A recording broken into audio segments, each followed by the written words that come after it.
Yan na. Guys, for today's video, so kailangan natin itong linisin yung chassis niya para makita natin yung ating gagawin kasi maraming putik guys, maraming mga dumi. So kailangan natin linisin ito.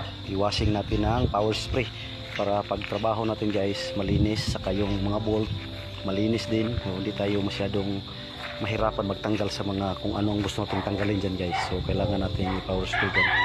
So siya nga pala guys, maraming salamat sa tumangkilik at nag-like and share sa ating mga video. Thank you so much guys. Masaya ako ngayon kasi nga yung profile ko magkaroon na ng recommendation ni Meta. So sana tuloy-tuloy na itong mapansin at mawala na yung mga restriction at mga violation natin. Yan, so sana wish ko rin yan guys sa inyo, sa mga lahat ng mga may mga violation.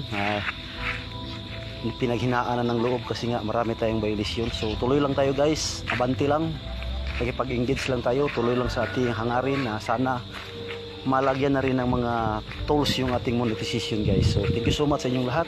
Follow, like and share and enjoy watching this video. Thank you guys and good luck.